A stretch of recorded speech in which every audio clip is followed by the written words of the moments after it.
Herkese merhabalar. Kanalıma ve mutfağıma hoş geldiniz. Bugün sizlere tüm püf noktaları ile çıtır çıtır el açması hakiki ıspanaklı boşnak böreği tarifi vereceğim. Tarifi tüm püf noktaları ile sizlere anlatmaya çalıştım. Detaylı malzeme listesini açıklama kısmından görüntüleyebilirsiniz. Sizleri çok bekletmeden hemen tarife geçiyor ve keyifli seyirler diliyorum. Tarifimiz için 7 su bardağı unu uygun bir yoğurma kabının içerisine alıp üzerine 1 silme yemek kaşığı kadar tuz ilavesi yaptıktan sonra tuz ve unu güzelce karıştıralım. Ve unumuzun orta kısmına bir çukur açıp üzerine azar azar oda ısısında beklemiş suyumuzu ilave ederek önce bir kaşık yardımı ile karıştıralım. Hamurumuz karıştırılmayacak kıvama geldiğinde kaşığımızı çıkartalım ve elimizle yoğurmaya devam edelim. Ben toplamda 7 su bardağı un için 2,5 su bardağından birazcık fazla su kullandım.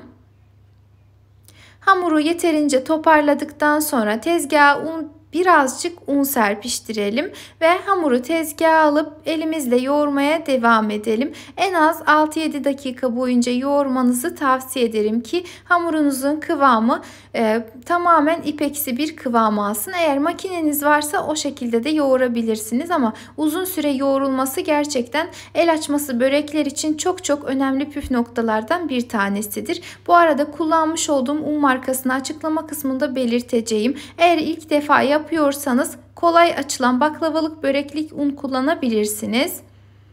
Şöyle hamurumuz neredeyse hazır oldu. Elinize aldığınızda hafif akması ve yumuşacık olması çok önemli. El açması böreklerde hamurunuzun kıvamı eğer yumuşak değilse kesinlikle açamazsınız ve de yırtılır. O yüzden bu önemli püf noktaya mutlaka dikkat edin.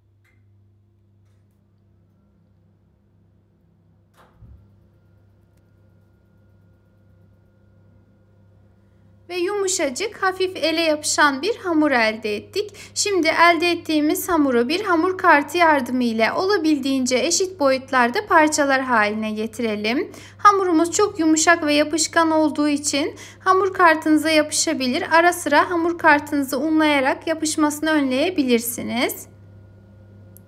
Şimdi elde ettiğimiz hamur parçalarını elimizle bezeler haline getirelim. Ben bezelerimi birazcık büyük tuttum ama sizler ilk defa börek açacaksanız daha küçük bezeler yapmayı tercih edebilirsiniz.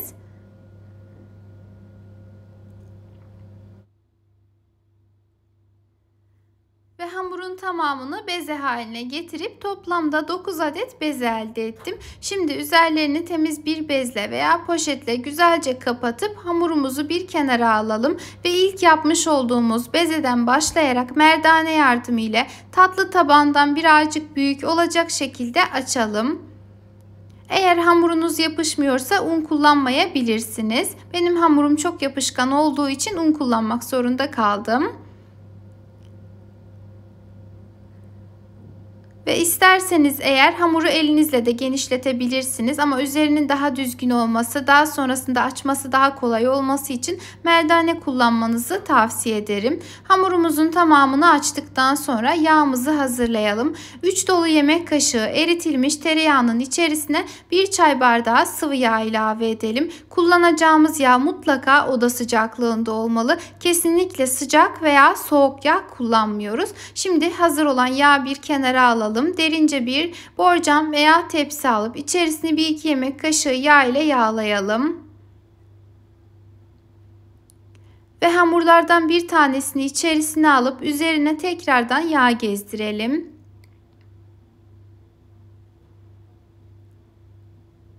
Ve ikinci hamuru da koyup tekrardan yağlayarak bu şekilde sonuncu hamura kadar devam edelim. Aralarına mutlaka bolca yağ gezdirmeliyiz. Aksi takdirde hamurlarımız birbirine yapışabilir. Sonuncu hamuru koyduktan sonra geriye kalan yağı da üzerine gezdirelim ve hazır olan hamurlarımızın üzerini poşetle veya streçle kapatıp en az 30 dakika boyunca oda sıcaklığında dinlendirelim. Kesinlikle buzdolabında veya daha sıcak yerde değil, ortalama 21-25 derece arası oda sıcaklığında hamurumuzu dinlenmeye alıyoruz.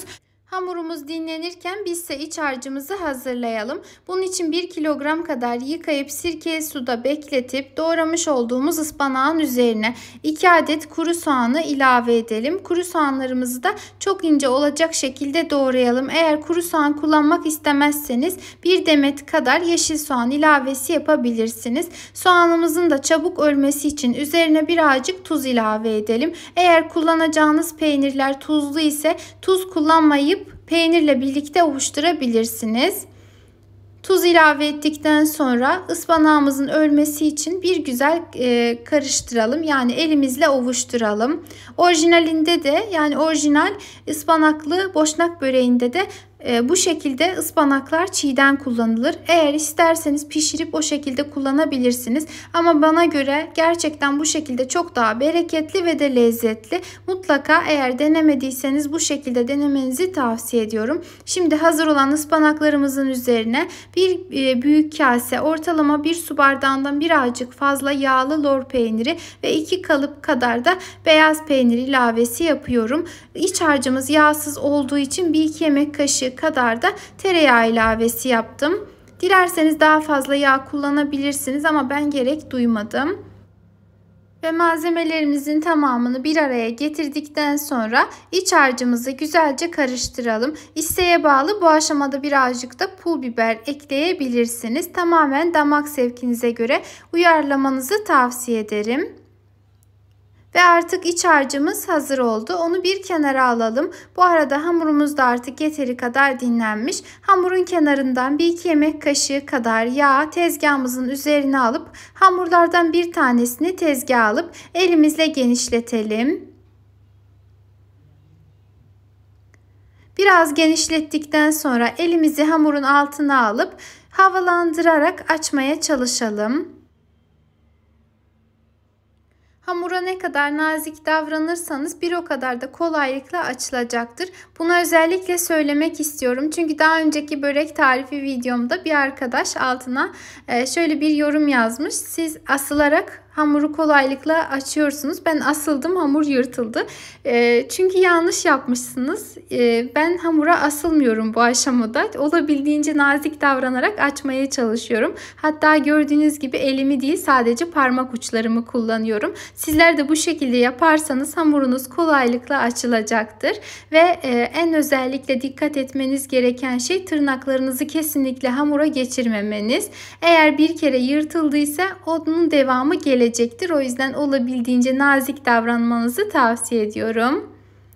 Eğer hamur açılmazsa, açılmaya devam etmiyorsa yağ çok az demektir. Elinizi yağlayarak o şekilde de devam edebilirsiniz. Şöyle masa kadar açtım. Kenarları biraz kalın kaldı. Masam birazcık daha büyük olsaydı açmaya devam edebilecektim. Gördüğünüz gibi zar gibi incecik oldu. Şimdi içe doğru baş kısmını katlıyorum ve kenarlarının kalın kısmını elimle alıp çıkartıyorum.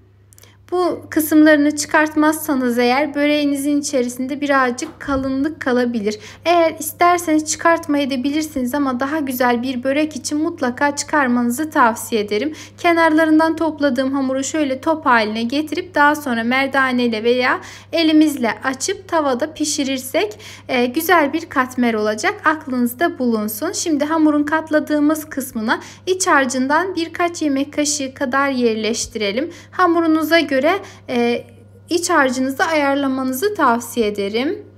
Şöyle elimle de biraz düzelttikten sonra kenarlarını içe doğru katlıyorum.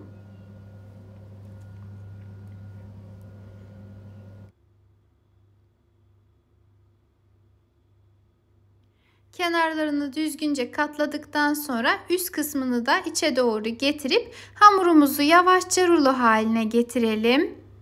Bu arada eğer tarifimi buraya kadar izlediyseniz, beni her nerelerden takip ediyorsanız bulunduğunuz ili, ilçeyi veya ülkeyi yorum kısmında belirtirseniz çok sevinirim. Ve de tarifle ilgili herhangi bir sorunuz, görüşünüz, öneriniz olursa onları da yorum kısmına yazabilirsiniz. Her zamanki gibi dikkatlice kontrol edip cevaplamaya çalışacağım. Şimdiden değerli yorum ve beğenileriniz için hepinize çok teşekkür ediyorum.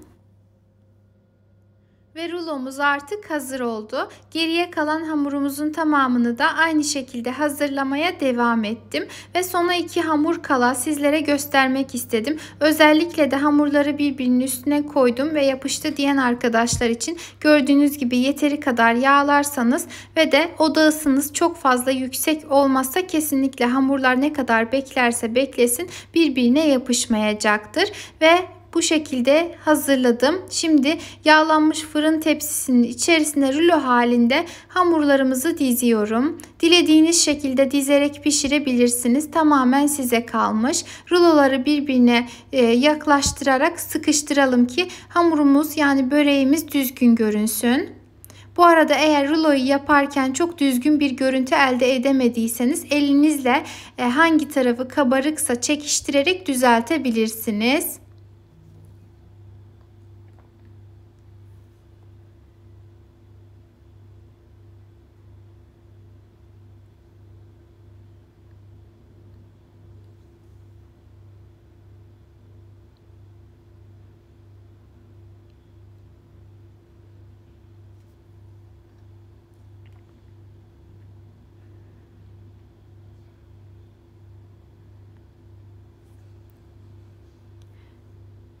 Ve hamurları düzgünce tepsinin içerisine dizdim. Geriye sadece bir tane hamurum kalmıştı.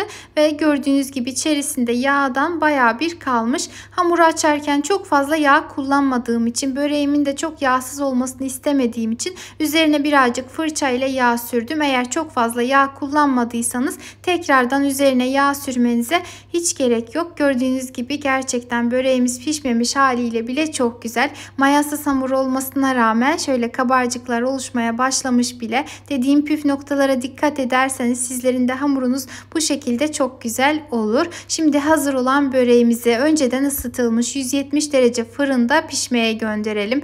En az 1 saat kadar kısık ayarda pişirirseniz hamurunuz kat kat ve de çıtır çıtır olur.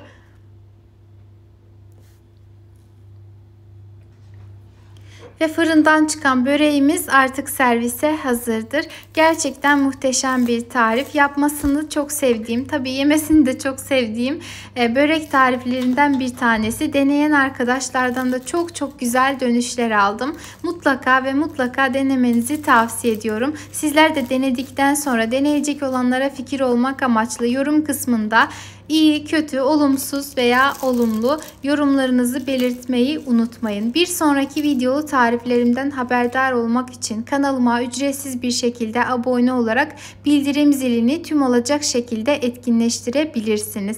Bu arada eğer videomu beğendiyseniz beğenmeyi, yorum yazmayı ve de kaydetmeyi de unutmayın. Görmesini istediğiniz arkadaşlarınızla ise aşağıdaki paylaş butonuna tıklayarak paylaşabilirsiniz. Yepyeni videolu tariflerimde görüşmek üzere. Kendinize çok iyi bakın. Allah'a emanet olun.